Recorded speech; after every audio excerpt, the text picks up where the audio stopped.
एक गांव में एक नंदू नाम का किसान रहता था। वह रोज अपने खेतों में काम करता था, परंतु इतना गरीब था कि उसे खाने को बराबर टाइम से नहीं मिलता। उसके दो लड़के थे, टीनू टीना। वह घर जाकर अपने औरत से बोला कि मोहिनी, इस साल फसल खराब हो जाने के कारण बहुत परेशान हूँ मैं। हम सबको बराबर खाने को नहीं मिल रहा है, बहुत ज़्यादा कर्जा है, कैसे देंगे? फिर जब कर्जे नहीं दे पाएंगे तो हमको कर्जा कौन देगा? बताइए मोहिनी, हम क्या करें? मोहिनी उसकी बात सुनकर कुछ दुखी होती है, फिर बोलती है, नहीं कुछ नहीं जी, चिंता करने की इसमें कोई बात नहीं है। भगवान पे भरोसा रखो, वही लेते हैं वही देते हैं। वह कह मोहिनी, इस साल हम और कड़ी मेहनत करेंगे, फिर देखना हमारी फसल कितनी अच्छी होगी। यह कहकर वहाँ से नंदू चला जाता है खेतों में काम करने। फिर उसे रास्ते में एक गिलहरी का बच्चा देखा। फिर उसने छोटी है, वह इतनी छोटी है, फिर कितना मेहनत करती है कर रही है। यह देखकर वह और अपने हौसला बढ़ाया। तभी उधर से सेठ आता है और नंदू बोला, सेठ जी नमस्ते, कैसे आना पड़ा? क्या करें सेठ जी, हमारी फसल इस साल नहीं होने के कारण मैं आपका कर्जा नहीं चुका पाया, माफ़ करना सेठ जी, माफ़ करना। तभी सेठ बोला, तुम तो मुझसे कर्जा 1 महीने में चुका दूंगा कहकर लिए थे। यह बोलकर सेठ वहाँ से चला गया। बोला, इस साल तुम हमारा कर्जा चुका देना, नहीं तो फिर हम तुम्हारे ऊपर कड़ी कार्रवाई करेंगे।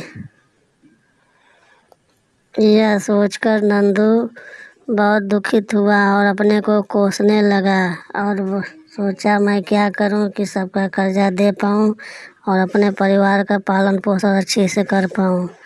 तभी रास्ते में उसका दोस्त मिला और बोला, नंदू क्या हुआ भाई, कितना क्यों परेशान लग रहे हो? नंदू सब बातें अपने दोस्त को बताई और दोस्त ने बोला, इसमें परेशान होने की क्या बात है, फसल तो आती जाती रहती है, हम कड़ी मेहनत करेंगे, धैर्य से काम लेंगे, हमारा काम अच्छा होगा। तभी नंदू अपने खेतों में काम करने लगता है। जा कर के काम करते करते शाम हो जाती है, उसका पता नहीं चलता। उसका लड़का घर से फिर टीनू अपने पिताजी को बुलाने के लिए खेतों में जाता है। खेतों में जाकर देखा तो नंदू ने उसे बोला, अरे बेटा, खेतों में क्यों आए? तुमको तो पढ़ाई करना चाहिए था, शाम का वक्त है, तुम्हें घर पे रहना चाहिए। तभी अभी छोटे हो, तुमको खेतों में आने की कोई ज़रूरत नहीं है, तुम अपना पढ़ाई लिखाई पे ध्यान दो, हम सब खेत का काम कर लेंगे। तभी टीनू बोला, नहीं पिताजी, सुबह से आप शाम तक खेतों में काम कर रहे हैं, आप नहीं घर पर नहीं आए, ना खाना खाए, मम्मी ने आपको बुलाया है, आप जल्दी घर पे आइए, आप परेशान मत होइएगा, सब कुछ ठीक हो जाएगा, भगवान हमारे सब कुछ भला करेंगे। यह कहकर वहाँ से टीनू चला जाता है। चलने लगा। पिताजी बोलते हैं, बेटा अपना ख्याल रखना। टीनू चला जाता है। शाम हो जाती है, थोड़ी देर में रात हो जाती है। वहाँ से किसान एक जा रहा था, उसने टीनू को देखा। टीनू अपना धीरे धीरे अपने घर की तरफ जा रहा था। तभी उससे समय रात हो गई। टीनू तेज़ी से दौड़ने लगा कि मैं जल्दी घर पहुंच जाऊं, ज़्यादा रात हो जाएगी तो अच्छा नहीं है। फिर उसे लगा कि उसके पीछे कोई आ रहा है।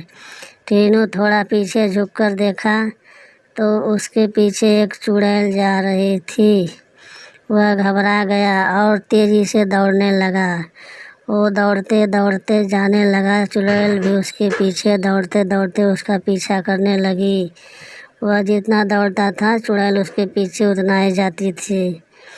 दौड़ते दौड़ते वो घर जा रहा था, चुड़ैल को एक भी तक नहीं देखता था, चुड़ैल भी उसके घर जा रही थी। वो जाकर दौड़ते दौड़ते किसी तरह अपने घर जाने के रास्ते से जा रहा था, तभी चुड़ैल उसके पीछे हाथ में खंजर लिए हुए उसके पीछे पीछा कर रही थी। पीछा करते करते उसने चुड़ैल को अपने पीछे आते देखकर और तेज़ी से दौड़ने लगा और सोचा लगता है चुड़ैल आज मुझे मार देगी। वह किसी तरह अपने घर पहुंचा, उसकी माँ देखी और गिर गई। क्या हुआ बेटा, मेरा बहुत जल्दी दौड़ते आ रहा है, क्या हो गया? तभी टीनू दौड़ते दौड़ते अपने माँ के पास गया और माँ से बोला, माँ हमारे बचाओ, भागो भागो, बचाओ माँ, भागो माँ, बचाओ, हमारे घर चुड़ैल आ रही है माँ, हम सबको मार डालेगी माँ।